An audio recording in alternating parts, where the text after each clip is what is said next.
Hey guys, you are listening to Insights with Cathleen, Please join us while we share our insights and experiences with the hope to inspire you to look inside of yourself. for the answers you already have. As with all information we receive, Take what speaks to you and leave the rest.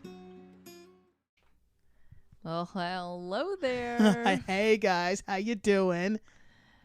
So, Sherry, So Kathleen, what do you want to talk about? well, I'm glad you asked. So I have a topic very near and dear to my heart, which we've talked a little bit about this, we've glazed over it, but I really wanted to talk about finding the one. And I guess this kind of stems from, I would have growing up, people would be in relationships, and I always seem to be the one who's like either not in a relationship or something like that. And sometimes I'm like, is there something wrong with me? How do I find that person? So the one, you're talking about a romantic, significant other, the Yes. one. Wow. Yeah. Wow. Well, thanks for bringing this one to You're me. welcome. First of all, I have to ask, why? Who says that there's only one? The TV and Jesus. Well, Jesus may be the only Jesus, but But like a lot of the times I would be like, looking at pop culture or looking, with my family or other people's families and just seeing like, I knew they were the one because of this. And like the end goal was always seemed to be marriage. but what if the one meant more than one? So what if that person could be the one, but they're not the only one? You need to go into details, girl. Over here. So we'll back up a little bit. Yes. So, hey, yeah, I received the same kind of programming growing up. Right. That, you save yourself for marriage and there's only the one right person for you. Right. And that sets the world up for major disappointment. Really? And it also sets all of us up for feeling like there's something wrong, and it could really attack our own self-esteem in essence, right? Right. So when I was growing up, I loved all the princess stories and the movies and on. And you've heard too about my own personal history, right? Right. So, of course, when you're going through that, you're also looking for that prince, the one who's going to rescue you and save you and beat up all those bad people for you and protect you from any future bad people, right? Right. So then reality sets in. No. So as I'm, I'm growing and I'm dating and, seeing all these different people, and for the moment they worked, right? And there were some real special individuals, and they were in my life for a time, and they made a large impact. Right. And mostly for the good, Mm-hmm. which, just helped me to progress even further. Right. So now if there was just the one, Yeah. what kind of pressure would I be putting on that person? Ooh. Yeah, actually. Right? talk You're going to about be that. the one and the only. Yes. What? I don't Yeah. want to be anybody's one and only, meaning that, like, I don't want to be your everything. That's a good point you hit upon. Yes. So is it really fair of us to make someone else our everything? I would probably say no. That's a lot of pressure, and it's kind of anxiety inducing. Yeah, I can see you already tensing up. Sherry's already tensing up. She's like, what? Wait a minute. I was like, Wait a minute. Do I have to be everybody's everything? Oh, I got to be somebody's everything? No, the pressure. Yeah. Yeah. So, but if we were to relax that a little bit Right. and just say, hey, you know what? How about I be the one for me first? What? I know a lot of people, this is not popular, but a lot of people have heard me say, date you first. Get to know you first. Right. Right. Because when we get to know ourselves first, then we get to present us out there. And then we're presenting, and maybe who we are today is not who we're going to be tomorrow, and that's okay. But the person we are today, dare to put that person out there so you're attracting something complimentary.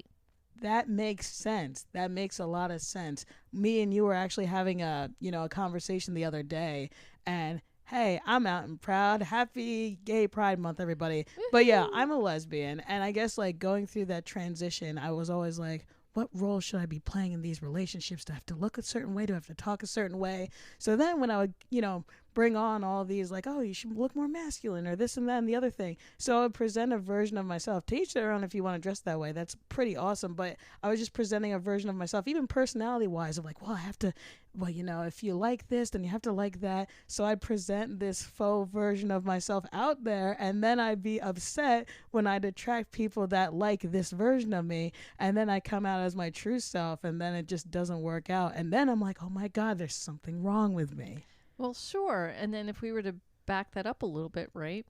That's you trying to define you through the eyes of somebody else. Right. Right? And you're thinking, wow, this person said this, so I guess I have to dress this way. Right. Oh, and this person said this, so I guess I have to act this way. Right. Instead of doing that self-check-in to say, hey, what lights me up? Right. Right? Hey, what do I like? Mm-hmm. Instead of saying, well, because I'm gay, I got to be butch, or because I'm gay, I got to dress a certain way. How about just dressing the way that you like to dress? How about just dressing what makes you feel good? Feel good. It makes you happy and kindles joy for you. Yeah. And it's funny because, yes, Sherry and I have had this conversation in the past. I've kind of got a little over the top with her on some of my responses, but very fun. But you know what? A heterosexual doesn't go, oh, should I dress as a guy or a girl today? Yeah. I know for myself, I do have a lot of feminine articles of clothing, I guess. Traits. Like the way that maybe I might move my hands, or the way that I walk, or even the way that I look. Right. And when I was younger, even more so. But when I was younger and still healing me, right. I always felt general neutral. Okay. I would dress both sides of the aisle. Yeah, you're just there were some things that they would sell for men, with the intention of men to wear. Right. And I thought, wow, I kind of like that. Yeah. I kind of like this, Yeah. It's a different vibe. But I loved a lot of the girly stuff. Yeah. Right? And I did identify more with being a girl because, hey, I am. Yeah. Right? I'm a woman. But there are some things like even now in my closet. Right. I have a man's flannel shirt in my closet. It doesn't belong to any guy that I was seeing or am seeing or anything like that. Yeah. But I just like men's flannels. Yeah. And especially in the wintertime, I like to wear them over top of a t-shirt. They're roomy. They're comfortable. Right? They're warm. They are. Even though they sell flannels for women, I still like the cut and the look of the male one. Right. Right. So not to get off topic there, but why not just be you? Why not be comfortable being you, dressing the way that you want, behaving the way that you are? Yeah. Opposed to trying to show up as somebody else. Right. So yes. So first, before you can find the one or the many ones, the many ones. You need to find the one inside of yourself first. Right. Because then once you realize, hey, you know what, this is who I am, and I'm going to be comfortable with who I am. I'm going to set these healthy boundaries because Cathleen says you should. Kathleen's telling you to do it. Or you should just do it anyway, That's good. That's always great for you. Yeah. Yeah. Know what you like. And sometimes dating is about getting to know what you like and you don't like. Yeah, that's very true. But how are you going to really fully figure that out if you're not being you? Ooh. No, you're right. That makes a lot of sense, and that's a very big one for me because I know when I would be dating people, I'm like, yeah, we're gonna get married. I mean, it's only been a couple months, but we're getting married. Oh, it didn't work out. I guess that was a waste of time. But this one, I'm gonna get married to them, and it's like all this pressure, and you just have that anxiety with that. Well, yeah, but it's not even just that pressure. So like even from my perspective, and when I was being young and I'd find somebody that I really felt, oh, he's just so yummy. I really like him. I'm dating him. Oh, he's so lovely. We are going to get married one day. We have to. That's the end goal. And then you're frustrated because it doesn't seem to be moving in that direction, right? Because nobody gave the other person the memo that, hey, this is the plan. We're getting married. So get on it. Let's go. Why aren't you advancing? You know? So, so one, hey, let's just take that off the table for now. Right. And when we date, let's just date to say, hey, what kind of person are you? Yes. Do you really fit with my lifestyle? Do you really fit with my likes and dislikes? Is the differences between us too big, or is it just right that it stimulates me? Ah, okay. Right? So why not make dating about you, but not about you finding the one, Ah, okay. but about you having fun? Having fun is fun. Fun is fun. About you having experiences. Take that pressure off. If it just so happens, then yay, you. Right. But if it doesn't, that's okay. Yeah, there's nothing wrong. No, there's nothing wrong. And you know what? Maybe you find the many one. The many one. The many. That's not what they taught me in math class. The math isn't mathing. Make it make sense. So let's just say you do find that one. Yes. Maybe it's just the one for right now. Maybe it's just a one for a season. And then after a time, maybe that contract, because I don't know if we've really gotten into talking about soul contracts here on our podcast or not, but I've shared with Cherry that I really do believe in no. And some will give me a lot of crap about this, but that's okay. Because everybody, take what works for you, leave the rest. Right. Is that before we're even embodied, we've mapped out, hey, these are the experiences I want to have. This is what I want to go through. I want to experience this in the human body so I can see all the different nuances, all the different sides, have all those different flavors that come with it, from the emotions to the actual situation to the interactions to whatever those are. Right. Right. And it's really complex. It is. It is so complex that it could just blow all of our minds, but I'm oversimplifying it. So, and you contract with the other souls before you come down, because then it's kind of like you're sitting at a big table and everybody's throwing their cards on the table and say, yeah, I want to do this. Oh, I want the other side of that. So yeah, we can pair up and we can make this happen. Yeah. Okay. Whoa, it's a party in a human bodysuit. So you make it sound so cute. So now, now you're here, you're on the planet, you're in this human bodysuit, you're having this life experience. And you meet this person you contracted with. But what if that contract wasn't for until you leave your bodysuit, until you die? What if that contract was until this thing happens? Oh. And then we'll go our separate ways, right? So until this thing happens, or we want to make this thing happen so we can both experience that. Right. So if we're contracting, some people, they contract for a lifetime. Some people don't contract for a lifetime, but they have a lifetime of misery because they are resisting letting go. Right. Moving on because of the programming. Right. Like, I have to hold on to this person. It has to work. I have to make it work. Yeah.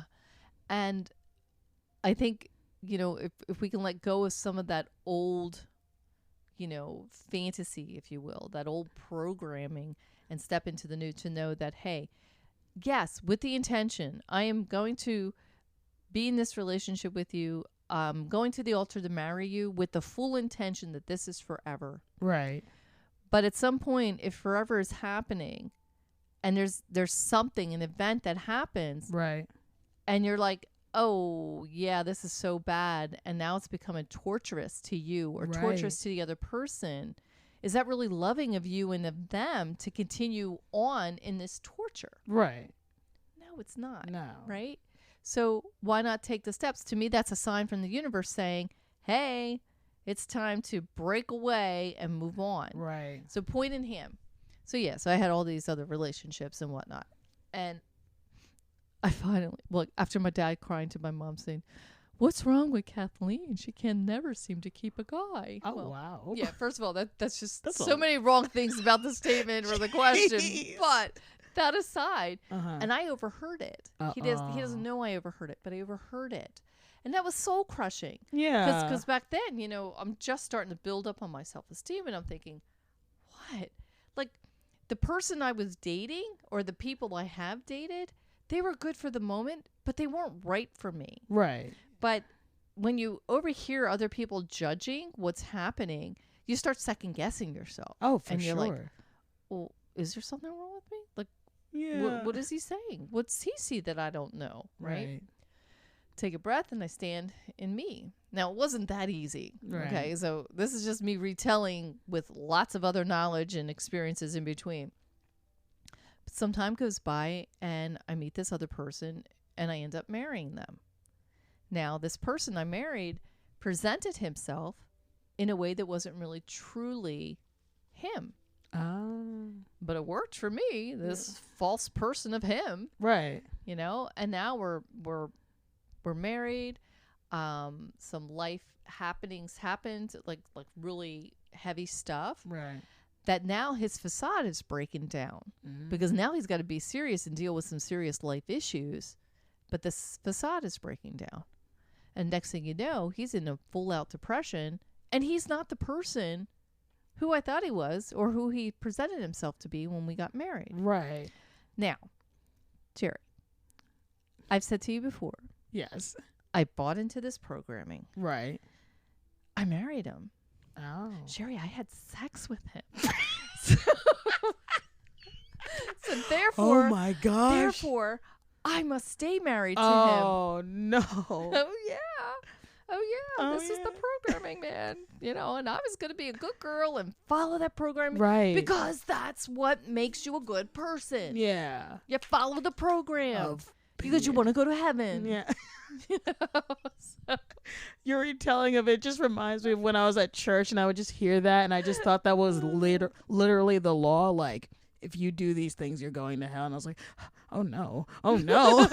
I'm sweating. Programming and control. Yes. Right? So now, okay, I'm a good person. I want to go to heaven. So, my marriage really sucks right now, but I'm going to suck it up, man. I'm sucking it up. And I'm going to do this. If it kills me. Jeez. Oh my God. I'm glad you're not dead. Shh. I may be a stand-in. You don't know. So anyway, here we are. We're expecting our first child. And he's looking at me and he's going, and mind you, he had every opportunity for this to not happen, but he chose to move forward. And he's looking at me, he's like, I don't know that I'm ready to share you with anybody. And I'm like, oh, that. hell, my marriage is in so much trouble right now. I hate that. So I'm just going to tell you this whole story because it's just funny. And I think it really helps make this point. Yeah, no, it does. So we move forward. And 8 months after the baby's born, he comes home one day and he literally steps over our child. And our child is sitting there beaming with the little face just smiling like Daddy's home. And the baby had crawled to like the landing where it was safe, you know, right. Knowing that he's coming. And I had to rip him up one side and down the other. I'm like, how dare you ignore our child? Yeah. And so I made him go back and pick her up. And then internally I'm saying to God, if you want me to stay married to this man, there's no way I can have another child with him. What happened? I didn't know it at the time, but I was already pregnant with the second one. And the worst part was, it just all sucked. So, anyway, we fast forward and, you know, we move out of the apartment. We had a house, and we're in the house just not even a month. And I am now, I think, 5 months pregnant. He comes home. He had an accident, not in his car, but he fell, but he blew out his knee. Ooh. And so not only do I have a toddler, but I am 5 months pregnant, and he's like hanging his whole almost 250 pounds worth of weight, his 6'4" frame, all on me. And I have to take him to the hospital. He drove 45 minutes home from where he fell. Instead of going to the hospital near where he was, he drove all the way home in that excruciating pain just so I could take him to the hospital. Yeah, so we're not even going to get into that, but we're just going to hurry up and, because that's just not, that's crazy, right? Yeah. And so at that moment, opening that door and seeing this man in pain, I had a flash come across me and says, "Oh, girl, your life is changing and it's changing fast." Ooh. And I was like, okay. So, I'm a good girl. I'm going to heaven. I don't believe in divorce. Apparently not. Mm-mm. So, now he's gone through subsequent surgeries. There's other complications that set in.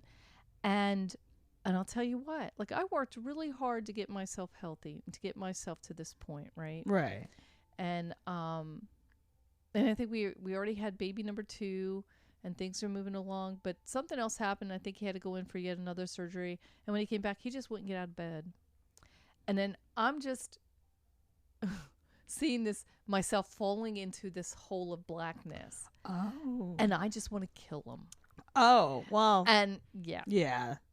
And because of that, I was like, whoa, this is not me. This is not heaven. If I'm going to kill a man, I'm going to hell. And no way do I want to do that. Or jail, but whatever. Tomato. So, I put it out there and I'm like, hey, help me here. And thank God that I always knew that I had premonitions, dreams and other gifts, spiritual gifts. And I always did respect those. And it was through those gifts that it just came to me and says, no, you know what? Nobody wants you to stay married to him. You're not supposed to stay married to him. It's time to cut this loose. And the man wouldn't even get out of the bedroom to go pee in a toilet, right? Well. So your first sign is saying, okay, is this loving of me to kill him? And is this loving of him to kill him? So even though he was kicking and screaming, we'll cut to the chase. He did end up out of the house and we did get divorced. Mm-hmm. He's a happier man. He is actually walking himself to the bathroom and peeing in the toilet instead of a bottle. That's an improvement, right? That's all we can hope for, Yeah. So when we look back on it, it doesn't make me a bad person because I did this. Right. It doesn't mean I'm going to hell. It was the most loving thing I could have done for an individual, for myself, for my children, for my family, right? And to be able to recognize that, even though I put everything into it I possibly can, that made me feel good. I did my best. Right. Right. And that's what every one of us should be doing. Right. Is when we're in a relationship and we're making those commitments to others, we want to make sure we're doing our best.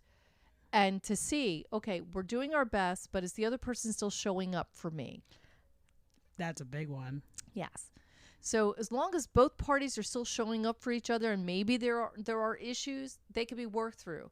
But if one of the other parties are not showing up for the other one, then it might be time to cut loose. Right. Right? So he ended up having more quality of life not being with me because again, if we go back to the beginning, he was being something he wasn't. Right. So I'm a very strong personality. Let's face it. I'm a lot. And I know that. Uh-huh. And so I'm careful, especially now, like if I'm dating someone, I want to make sure that this guy can deal with this, right? Yeah. Because I know my mind. I know who I am. Right. And there's things that I will not compromise on. No. And sometimes there are things that maybe I need somebody to clunk me on the head and say, yo, I love you, but,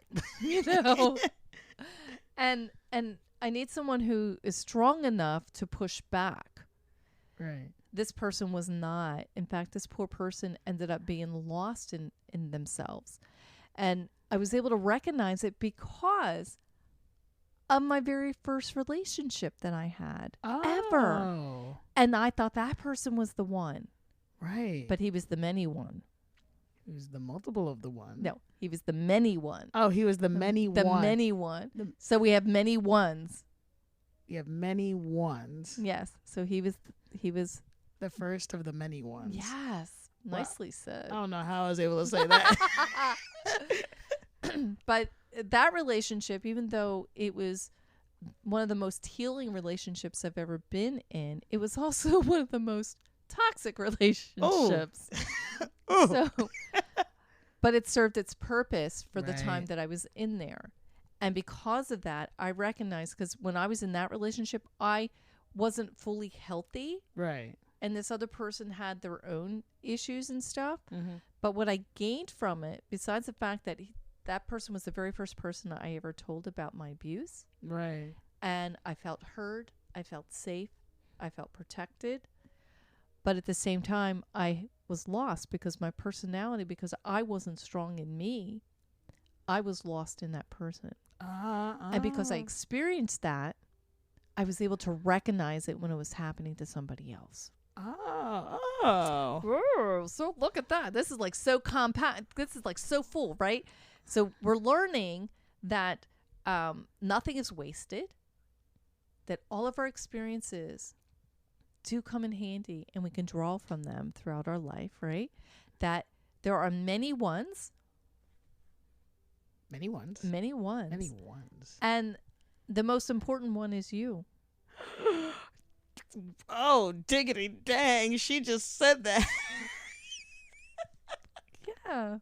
Because let's face it, we're here for ourselves. Yeah. And it's not selfish to be here for ourselves. What's selfish is if you have lots of food and the person sitting across from you has nothing and they're starving. That's selfish. Share, right? But it's not selfish to want for you. It's not selfish to have goals and ideas for you. It's not selfish to want to be loved for all that you are. No, it is not. No, it's not. And it's not selfish to show up for yourself. That's a big one. Yeah. Wow. Multiple of the one. No, but that story makes a lot of sense for me because a lot of times I'll maybe date someone or have a relation, whatever the case may be. And I'm like, oh man, I like wasted my time, or like, how was I so dumb not to see this or something like that. And I beat myself up. But then, you know, in later relationships, even with people, with myself or whatever, I can recognize and be like, oh, wait a minute.